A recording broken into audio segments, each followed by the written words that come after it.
Up today, we're live in Las Vegas at CES, and I'm thrilled to welcome back a rare second-time guest on the Speed of Culture podcast. Emily Ketchen is the CMO and VP of Intelligent Devices Group and International Markets Lenovo. Emily has a lot to say about the future of personal computing, and I cannot wait to dive in. Emily, so great to see you. So great to see you. Thank you so much for having me back. It's great to be here with you in Las Vegas. Absolutely. So what does CES mean to Lenovo, and why is it an important place for you guys to keep having a presence at? You know, it is probably one of the greatest gatherings for technology and innovation. And so for us, the show is incredibly important for us to be able to talk about the innovations that we're bringing to the market for our customers. This year, there's a lot of emphasis, as there is for a lot of technologists, on AI and the advent of AI and what that means in all of our different form factors. I'm super excited to share with you that we got Best in Show for our brand new Lenovo Legion Go 5. So super excited about that. And it's a great moment for us that other technologies that we bring to bear and sort of are able to be here as part of the market. So yeah, so for desktop computing, you know, AI is driving a whole new buying cycle because the power of the compute has to, with all the like increased needs and applications that's going to pull down, I would imagine part of it has to be on the device. Is that kind of what's driving? I think that's exactly what is driving this sort of seismic shift, is that you will be able to compute on device versus computing on cloud. And so what that means is better productivity, better performance, and better protection, right? So, you know, if you're trying to keep something inside your organization, which you generally would be, you can compute on device versus computing on cloud. Does the model run on the device? It will. Yes, Wow. It absolutely will, which I think will be fantastic for companies and for productivity. Also, imagine when you're traveling, which you do all the time, and you want to be out there and productive. You can be productive in what would have otherwise been considered downtime. On an airplane, exactly. if you don't have to go Wi-Fi. You may not be able to reach the cloud or wherever your documents and things may be stored. So that's going to be a huge shift. I mean, that's crazy because they talk about regulation in AI, but if you can put it on your local device, it's going to be kind of hard to regulate because somebody could just put it on a thumb drive and you have this incredible power of an LLM in your pocket, and it really can't be regulated, right? I mean, it's out of the bottle to some extent. Well, I love that. Like I like to say, you can't put the toothpaste back in the tube, right? It's out. And many, many years ago, we all kind of thought, the internet, right? People weren't really sure what that was. They weren't sure how they were going to use it. We had never imagined a smartphone. So we are there, but I think you will see a lot of dialogue, conversation, and progress around the right ways to use AI and the wrong ways to use AI. And we are very, very committed to the ethical use of AI and, you know, thinking about guidance for that. Because of course, as you say, you don't want to train models in the wrong way. And so having it local, having companies think about their policies and their governance is going to be super important. And we certainly are spending a lot of time on that ourselves. What are some ways that this AI innovation era is different than the advent of the internet or the mobile device? Well, the first thing I would say is they're similar in that for a marketer, this is a once in a 30-year opportunity for someone like me to be able to get out there and market the benefits of something as incredibly different and sensational as this. So I would say there's a similarity. What I would say is the interesting part of this is, as you think about who we're targeting in our consumer-facing marketing, for example, it's really about Gen Z. Now, that's a population that has grown up with technology from ground zero. Can you imagine now that Gen Alpha will only have AI-enabled devices? And what's going to happen to Beta, who were recently announced for this particular year? What's it going to look like for them, and what are the implications for them? So I think what's going to happen is, I think about that all the time. It's going to scale much more quickly, right? Because you have these generations that have a proclivity to technology. They understand it. They use it. It is oxygen to them. So I think that's going to change how quickly and how pervasively this technology gets out there and their contributions to the technology as it grows. You know, AI doesn't have emotion. It doesn't have feelings, but boy, can it be incredibly helpful in terms of productivity. And I think you'll see them participate in what that looks like. Yeah, I mean, Gen Alpha is going to redefine expectations for companies too. Without They're going a to want doubt. personalization first and foremost. They're going to want any business they interact with to know them, because that's all they will ever know.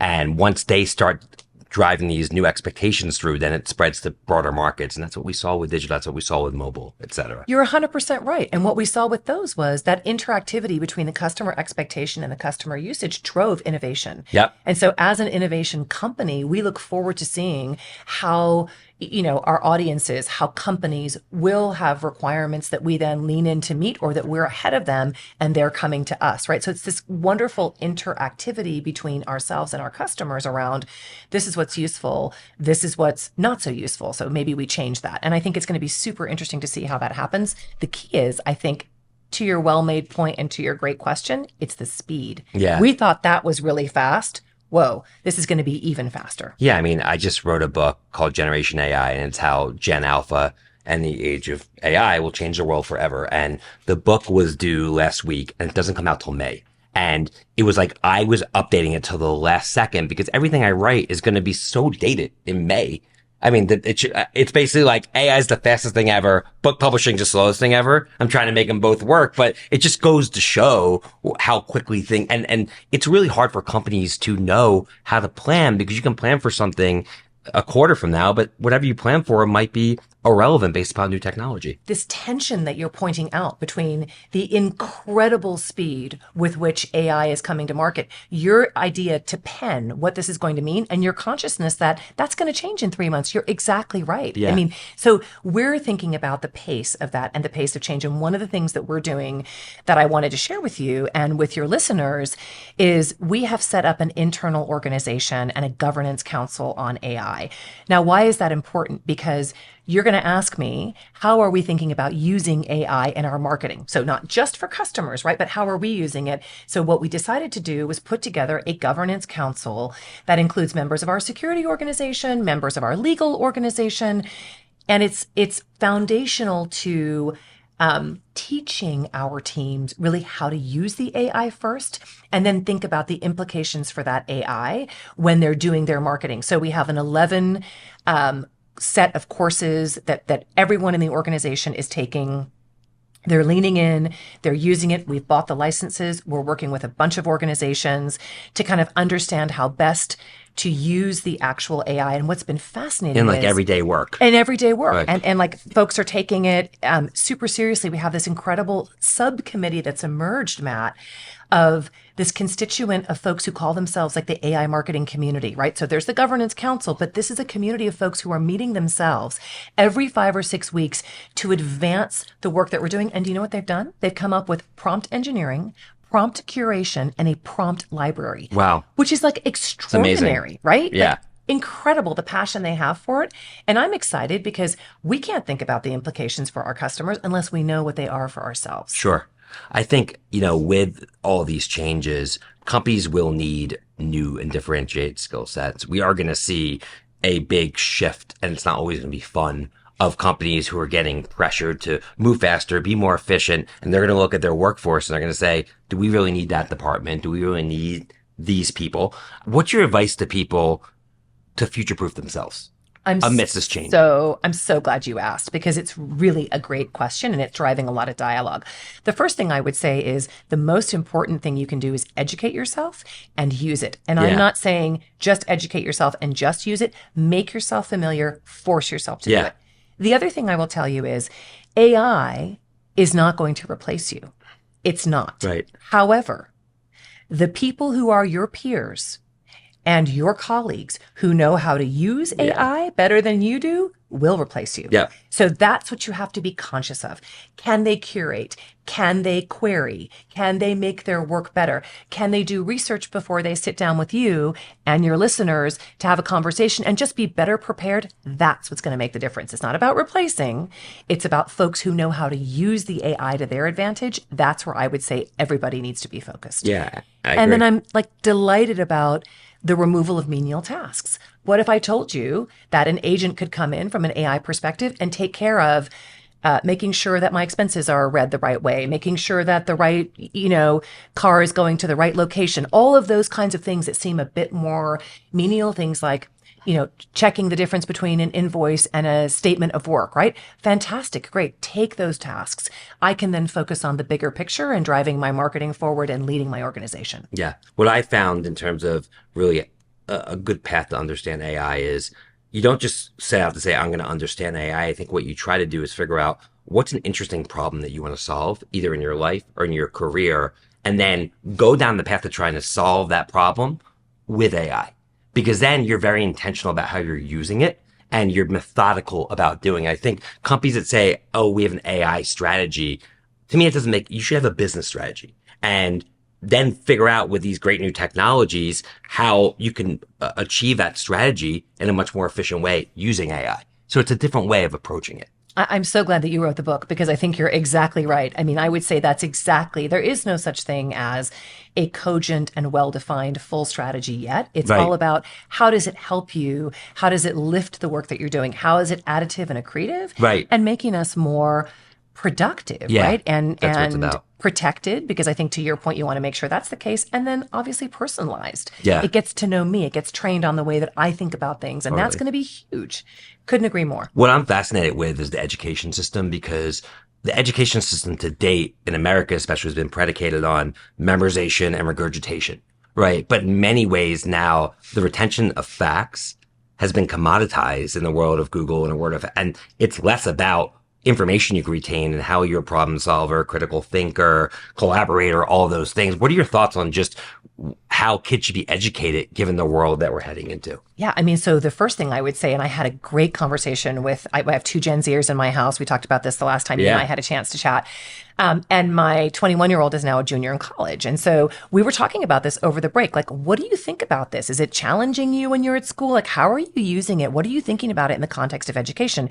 She's a history major. So therefore, implicit in that is that she's a writer. And so she's very much about, I never want the AI to write for me. Yeah. I don't mind if it checks my grammar. I don't mind if it helps me do a few bits and bobs, but I think the integrity of the idea and the 100%. hypothesis and the synthesis is super important, right? So if you take that to the educational system, you need to be a much better editor. You need to be a much better writer. You need to be able to sustain your idea. What is the thesis? How are you going to prove that one way or the other? How are you going to explain it? So I think it's going to turn out a generation of much better writers, because to your point, it won't be rote. It won't be, what was the vocabulary? What was the tense Right. of that? What was the factoid? It's no. It's much more about creativity. What are you trying and to how- say? Yeah, 100%. right. 100%. How are you, and how will you say it is what they, I think, will be sort of graded against, if you will. The development of that argument, the ability to be persuasive, because the facts will be so available. Yeah. Yeah. I wrote my first book 10 years ago, and the difference in the experience 10 years ago to today is just so dramatic. One, in terms of research, like I used to, if I had a thesis that I wanted to prove with data, I had to give it to a research team and wait to hear back from them if it validated whatever I thought. And then I couldn't really move on because I didn't want the next thing to conflict with it. And now I just put it in Perplexity and it does it in the flow of my work. The second thing I did, and it's really relevant to a point that you brought up, is what I would do is I'd write a chapter and I would then write a prompt saying, using between 95 to 97% of my original words and writing, rewrite this for fluency.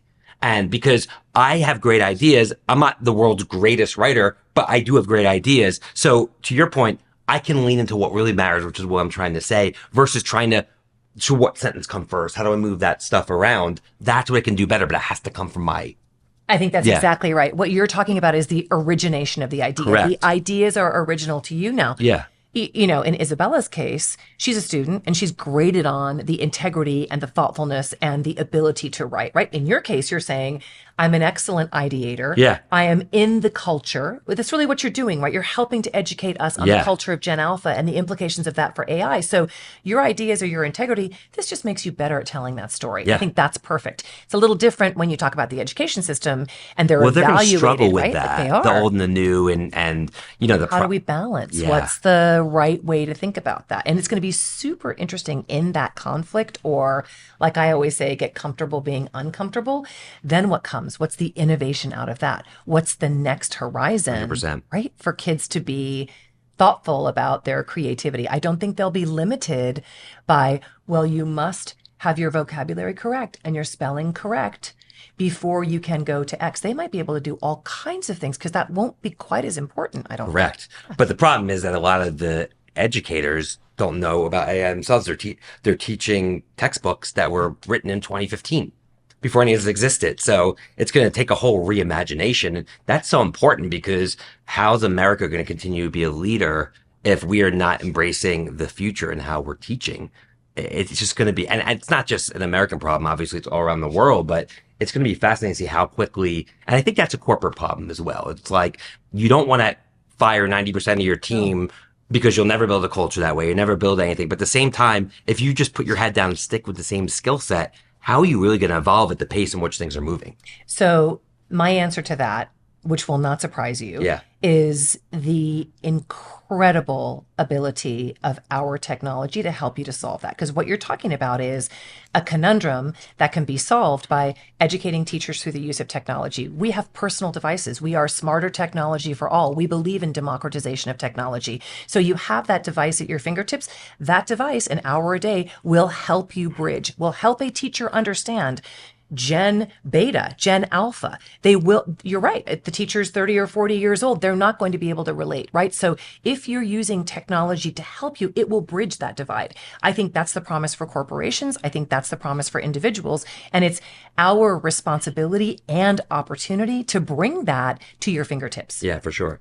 So let's talk about your products. You sell personal computing devices.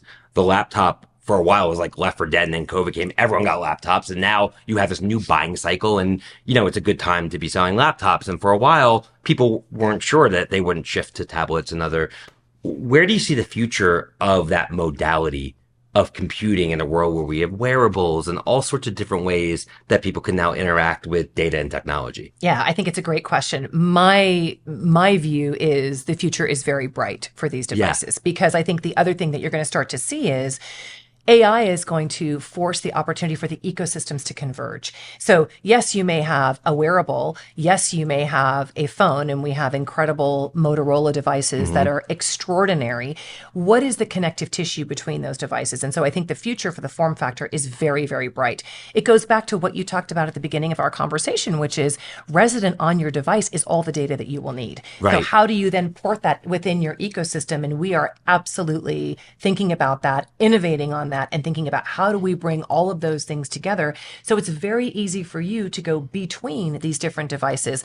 I don't think that things like content creation and the ability to get your work done will move off of that form factor. It's too fantastic, right? I mean, the laptop it's there, it's perfect. We just announced a brand new product, our ThinkBook Gen 6, which is what we're calling a rollable device. I kid you not. No there way. You are with a laptop, and all of a sudden the laptop starts expanding up and giving you all of this new horizon. That's so cool. Is sensational. You have all this new real estate to get your work done. You can't do that on a smaller device. No. It's you need to be able to see what you're working on. What if you want to split your screen and do more than one thing? Yeah. So I see the future as very, very bright with a combination of these new and interesting form factors that we'll continue to innovate on. And then the advent of AI, which just makes it much more simple than with an ecosystem where you can go from one to the next. So Yeah, I think the future is bright. not to mention, as we talked earlier about, just the increased demand in compute to get tasks done. Like with all these new capabilities requires more compute, and the laptop is a type of device that can actually handle that. That's right. Yeah. That's exactly right. And, the demands that we're talking about of children vis-a-vis education, of people in corporations, it's just going to mean they're going to need those devices even more to be able to stay ahead of the curve and do what they need to do for their jobs. Absolutely. Absolutely. So when you look at the Lenovo brand, which is obviously a big part of your job is shepherding the brand, the global brand. How do you look at the evolution of the brand itself and the storytelling and the key, brand pillars in the wake of all these changes that you're going through? I think we have the most wonderful opportunity ahead of us, and it anchors back to our mission and our vision, which is smarter technology for all. So think about it. Smarter is the AI part of the conversation, and for all is the democratization of technology for everyone. So from my perspective, what our brand stands for and how we bring that to life now in smarter AI for all is a perfect, fits well. It's a perfect fit, right? So we are staying on message. We're staying on task. We are adding some layers of personalization, right? So smarter AI for you might be a take on that for the consumer. But there's no doubt that what our brand stands for, that equal measure of intelligence and AI being democratized to everybody, means we stand for the ability for everybody to have access to technology, to devices, and to the AI therein to make them even stronger and better at what they do. That's cool. So in 2025, obviously, you're going to want to be out in the market a lot and telling these stories and helping the customer understand how you're different and how you've, really taken advantage of all these incredible new capabilities offered to the consumer. What are some of your plans on the marketing front to execute on that? Yeah, you will see us bold and bright in all of the work that we're doing. So we're spending a lot of time talking about our devices. We've touched on some of the great innovations, and they've been recognized for a brand that isn't just doing the same thing over and over again, right? But really genuinely continuing to innovate for the customer, for the consumer, using those consumer insights in the journey. So you will see us come forth with continuations around our campaigns for our devices and our products. You will see us continue our partnership with the F1. So we are stepping up to the global level there, and you'll see quite a bit. Which continued to grow. Which continues to grow. And it's a fantastic intersection point with our particular audiences. The highest growth in the F1 audiences are, wait for it, women and Gen Z. So what a perfect NFL fit, is the same way. Yeah. I mean, it's just incredible, the growth that's happening there. We've very recently announced a partnership with FIFA. So that is hugely popular, right? So if you have the world's most technical sport, which is the F1, and you have the world's most popular sport, which is FIFA, what a fantastic, canvas. Why are sports important for Lenovo? I think, from our perspective, it's really the connection to the technical side of it for the F1 and the ability to reach those customers telling that story who really appreciate technology.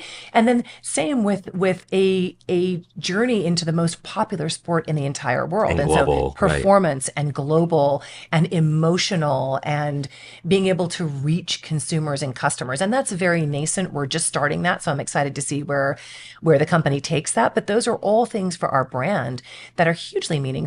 The last piece that you and I have talked about is, what about Lenovo's vision for work and technology for good? So it's very, very important to us, right? So we have our product diversity office. We've talked about that, making sure our products are fit to everybody and all of humanity, but then also taking measures to work with Gen Z and others around work for humankind and the initiative we built there. Really, technology for good, right? That's a big differentiator for us and for our brand. So I see us continuing that next year. And you've mentioned personalization a lot in terms of the consumer use case of your devices coupled with the power of AI. How do you look at personalization in terms of where it fits into the marketing strategy? Yeah, it's a huge opportunity for marketers, right? So it's a fantastic way for us to be able to finally use AI, which I think will be the key to unlocking this incredible number of data sets that are not useful until they're useful, right? So for us, that journey to personalization will be, how do you use AI to help you unlock the data to give you the insights to actually deliver personalization, which, in my own hypothesis, Matt, it needs to remove the friction. It needs to be additive and complementary and good to my experience, not encroaching or uncomfortable, right? So that's the opportunity. That's the fine line always. 100%. Yeah, I mean, I don't think messaging, moving ahead is going to be one to many. I think it's going to truly be one-to-one at scale. And obviously first-party data enables that. So when you sell through third-party retailers, you don't always collect that data. Although I'm sure you guys have warranties and all sorts of different ways where you can collect that. Where does first-party data fit in your strategy? I mean, definitely, right? Definitely. And first-party data is incredibly important. I think we were all super, super concerned about the deprecation of the cookie. Right, of course. Now, I think what I'm starting to see, and we're spending a lot of time thinking about our digital transformation, as are a ton of marketers. It's very fun for me because I love technology. So talking about the stack and getting into that is a happy place for me. What I think we're starting to see is, what is the role of AI in helping you to figure out that customer journey and where your customers are? Again, always in the right way, but where we thought there would be a hard wall, I now see a ton more opportunity through the use of AI in the proper way to be able to help you tell customers where they are in their journey, what the right intersection point may be for them. Yeah. So it's been an awesome conversation. We can go on forever. But with the busy schedules here at CES, I'd love to shift gears to wrap up here and talk a little bit about the role of the modern CMO. And, you've been a marketing leader for a while, and you've experienced a lot of change in the marketplace, et cetera. What is today's role of the CMO, and what do you need to do to make sure that you keep pace and lead at the level in which you have. Yeah. I think there's a foundation layer of the things that you just talked about. You got to keep pace. You got to be prepared. You got to be, conscious of all the trends and those kinds of things. My own hypothesis is that to be a great chief marketing officer, you have to be a great chief growth officer. We are here to grow the bottom lines of our companies. I am very business focused. You know that about me. I always have been. I think creativity is incredibly important and will continue to be the differentiator because that cannot be run by AI or anything else. Yeah.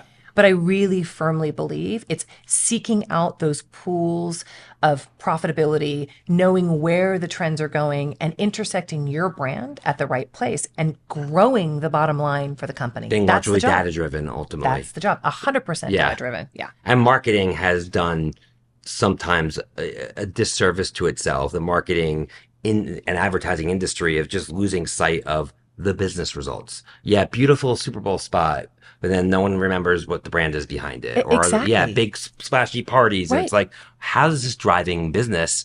There's a shareholder ultimately that wants a return, and the dollars that you invest in marketing is dollars you're not investing in R&D or somewhere else. Couldn't agree with you more. Yeah. And you see beautiful, just to add to your examples, beautiful out of home, and you think, oh, that was interesting, but what was the brand and what was that for? Right. It's because folks forget, what is the benefit of your product? Why? That very simple question you learn in Marketing 101 that you're very kind, a long time, yes, decades ago in my case, right? When you're learning that process and you're inherently curious and asking those questions, I'm asking our product teams all the time, why that innovation? What's it for? How does it help my customers? And if there's not an answer there, there's not a value proposition. So keeping your eye on that ball. And then, of course, to your point, being memorable in how you deliver that. We've also seen great Super Bowl ads that have changed categories, right? I think it's a balance of that. And the benefit of having the experience I have is having those years and some wisdom to be able to make those right decisions. But I would say, as you and certainly your listeners are in that journey of marketing, stay curious and stay comfortable being uncomfortable. Lean into the unknown and figure out what it means for you and for your company, especially. What is one thing that you spend time on that might surprise people that you find important that maybe people wouldn't think would be part of your job? Oh, gosh. The most important thing is the love and care of my team. Yeah. Right? I mean, I think people overlook that really easily, and you are nothing without your organization. Yeah. I had a super interesting conversation several months ago with Oscar Munoz, who is the ex-CEO of United, as you know, and he came and he spoke to us and spent some time with us. And one of the things that he and I talked about was that sort of conditional effort. People can clock in to their jobs and they can clock out of their jobs. But when they stay and when they put everything they have behind the success of the company, you have a great team on side, and you cannot take that for granted. I spend a lot of time thinking about my team, worrying about their careers, making sure they have opportunities. But Matt, what if you have somebody who isn't ready for an opportunity and they're at a point in their life where they just need to take a beat?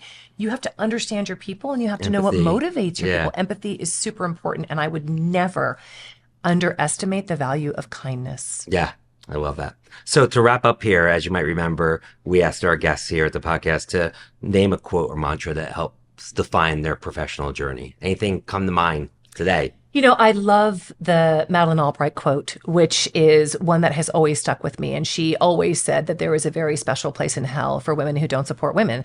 I could not agree more, but I also believe you can take that a step further and you can just say humans supporting humans. Yeah. We're all in the journey together. And I think that's incredibly important. And it pulls on those areas of empathy and kindness that I think we have to keep at the front of all that we do. Especially given the state of the world right now. 100%. And such a scary place, so many unknowns, so much potential, but also so much fear and divisiveness. And I just think being kind and just giving people the benefit of the doubt that everyone's kind of going through something is incredibly important. Unconditional positive regard. It works really well. Awesome. We're going to leave it at that. As always, great conversation. We will have you as a third-time guest. I won't stop until I get there, but thanks so much for spending time during your busy schedule at CES. Always so inspiring to sit down with you. Likewise. Love it. I cannot wait to see the book and read it and pick it up. Oh, copies on your way for sure. Awesome. Thank you so much. Thank you. On behalf of Suzy and the AdWeek team, thanks again to Emily Ketchen, the CMO and VP of Intelligent Devices Group and International Markets at Lenovo for joining us today.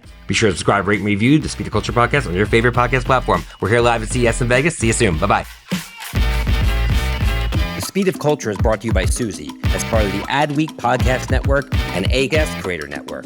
You can listen and subscribe to all Adweek's podcasts by visiting adweek.com/podcasts. To find out more about Suzy, head to Suzy.com.